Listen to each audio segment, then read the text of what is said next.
So many storylines heading into Redbud, but there can only be one lead story, and it's Jett Lawrence, who won't be there. Are you serious? I know that's not the coolest way to start the show, but are you serious? A thumb injury? What's going on with thumbs? Eli Tomac, Cooper Webb, and now Jett. Yeah, the reality has sunk in over the last couple hours. I actually was at a dirt bike race tonight when the news broke. Had to jam home. It's 11 o'clock on a Wednesday night right now, and I'm redoing the show. That's right. We already had a show done. It was a good show. We talked about the three-rider battle for the championship. Jett Lawrence, Hunter Lawrence, Chase Sexton. It was a true battle that was forming, and that's all over now. Breaking news. Jett Lawrence is out with a broken or torn ligament in the thumb, surgery, and out for the Pro Motocross Championship, which is just insane. We'll get to Jett Lawrence. I want to talk about Hayden Deegan, too. He actually does play a role in this in a weird, unique way. But I want to start with Hunter Lawrence and Chase Sexton. I mean, as dramatic as it was for us to get the news, imagine being them. I mean, Chase Sexton has lost probably so much sleep over Jett Lawrence over the last year. And that was one of my points in the show that I had to delete, was that this guy has been kicked in the ground by Jett Lawrence for so long. And he finally gets a moto win on him, like a straight up one, not like Hangtown Moto 2 where Jett was in a fog or wherever the heck he was, but a real beating, like passed him late, pulled away like that. I mean, that was a real victory. Mix that with Hunter Lawrence's ability to just stay clean and keep it off the ground, stack points while everyone else is imploding around him. I mean, both these guys were in a legitimate position to win this championship and push Jett and chase him. He was laboring. We could see that. This wasn't just a Jett versus the rest kind of thing. Jett was micro version of himself. He was banged up. He was laboring. He was not as fast as he was a year ago. He was not as strong late in motos, and they legitimately had a shot. They really did. I think it was going to be a three-rider battle to the end, but that is over now. And again, if you're Chase Sexton, this is a crazy opportunity for you because you're probably going to race the next 5, 6, 7, maybe 8 years. But this opportunity with Jett not on the gate, it's the easiest this could ever be for you. It's crazy to say that this early, 5, 6, 7 years in advance, but with Jett on the gate and healthy, everyone's odds are really bad. That's just a fact. Everyone's odds are bad. So if you're Chase, the odds just tripled, quadrupled. I don't know. I mean, with Jett off the gate now, it's just Hunter. And look, Hunter's badass, okay? Look, this is going to be a battle for Chase. It's not going to be easy, but this thing got way easier than it was going to be. And I'm curious to see what he does with that. Does he continue to push that crazy limit of speed? Because that speed was to match Jett. Okay, Jett's the one that's taken this to a new level, and Chase was trying to match that, and he's crashing all over, but he's beating him too, and he's trying to figure this thing out. But now, without Jett on the gate, Hunter is his biggest comp, and Hunter's different. He's not as top-end ceiling speed. He's not as, dang, how did that happen? He's more of your diligent, hardworking, get the job done, be there every moto, don't screw up, kind of like your Dungey. To me, he's more of a Dungey type. For Chase, that's going to be hard to beat because Hunter don't screw up, and Chase does screw up. But without Jett on the gate, this thing just completely changes for Chase. It's unbelievable. For Hunter, I mean, imagine being him. You're the first one to probably find out. I mean, it probably happened with you on the track. You probably saw it. You were definitely one of the first to find out that this is the reality, that your brother, the freak who won every round last year and has won 4 or 5 this year, even though he's been banged up, he's gone.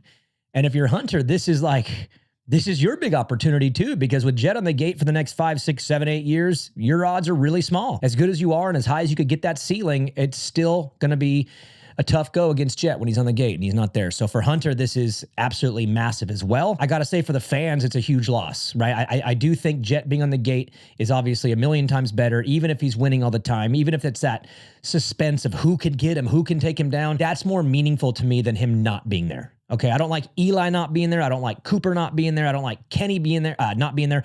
But I really don't like Jett not being there. I mean, he's the one that everyone's trying to beat, and that's why I'm on the edge of my seat late in the moto, hoping and wanting that someone can pass him and beat him late. That's all changed, and for the fans, it's devastating. But I still think we're in for a good one. Chase and Hunter are going to go at it. It's going to be a gnarly battle between the two. They're both really strong right now and peaking, and both have a new sense of light and opportunity with the situation that's happened here in the last 24 hours. I will tell you, the fans at the track tonight, I was at a local race in Travelers Rest, South Carolina. When the news broke, everyone's talking about it within 5 seconds. I mean, I couldn't even make it to the gate for the next moto or for my son's next moto. And I'll tell you right now, the consensus right out of the gate was everybody was right on. Let's go Hunter. Like, come on, Hunter. I mean, I couldn't even finish the sentence with some people, and it was, let's go Hunter. There were a couple Chase Sexton fans that were true Chase Sexton fans, maybe Lawrence haters more than Sexton fans, but the overwhelming consensus was definitely Hunter fans. People are stoked and think this is his opportunity. And if he gets it, I mean,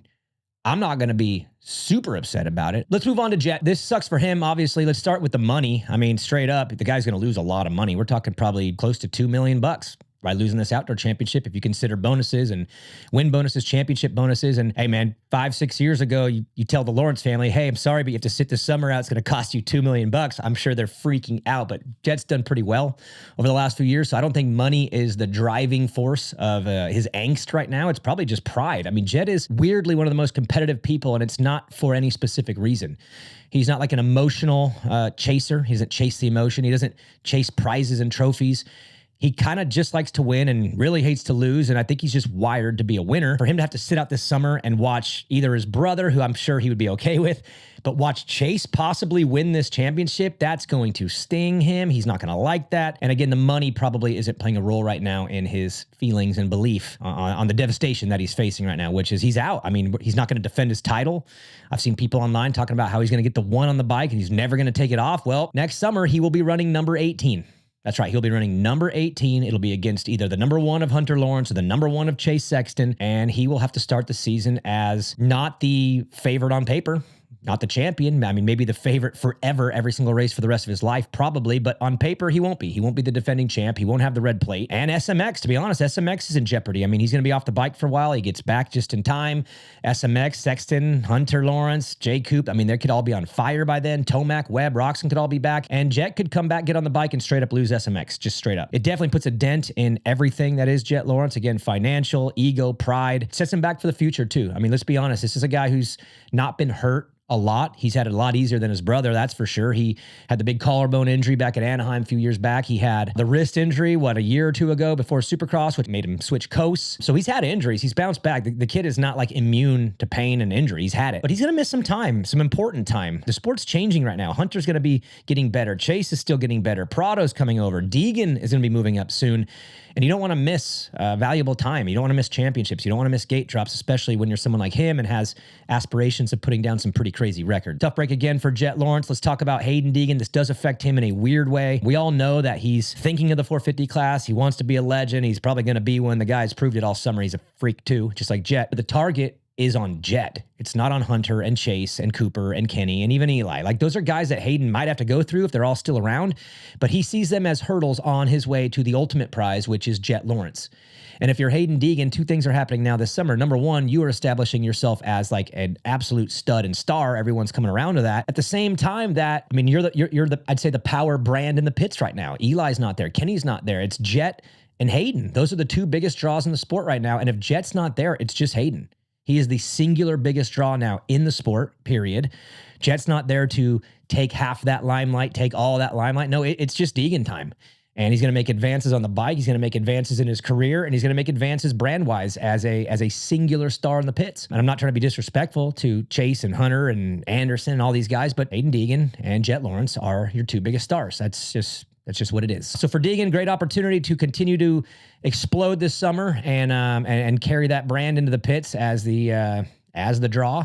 And for Jett Lawrence, it's going to be a rebound. It's going to be a rebuild. He's going to have to start over a little bit. Luckily, he's talented and pretty freaky, but he's going to have to start over and dig out of being a guy from the IR. Straight up. He's on injured reserve. He's out, and he's going to have to come back from that, which is not something he's done a lot in his life, especially at this level. Crazy show. I think a lot's going to come out over the next few days on how it happened, what happens next. And again, it's a thumb. Like, that makes absolutely no sense that these guys are just breaking thumbs and tearing ligaments in their thumbs. Like, all of them. I mean, the last three Supercross champions, Cooper Webb, Eli Tomac, Jett Lawrence, all broken thumbs. I mean, if you're Jason Anderson right now, dude, just be careful, my man. Keep those two thumbs safe. You're the only champion left. I mean, I guess Chase too. Damn. All right. So Chase, look out for the thumb injury. It's getting everybody this year. So anyways, off the cuff show. Again, it's 11 o'clock on a Wednesday night. My old show got deleted. Producer Joe put the fine touches on a great show, and it's in the delete file or in the delete box garbage. It's out. And this is my, I guess you'd call it, instant reaction, overreaction on the Daniel Blair Show to the news that Jett Lawrence is out. And that sucks. But the show goes on. See you next week.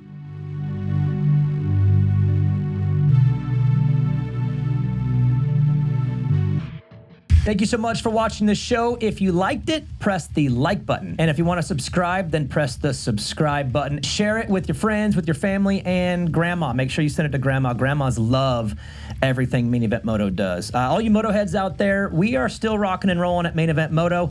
You can go to patreon.com/Main Event Moto. We do 2 shows a week now, and both of them are live streamed. Patreon.com/Main Event Moto, and we will catch you on the next show.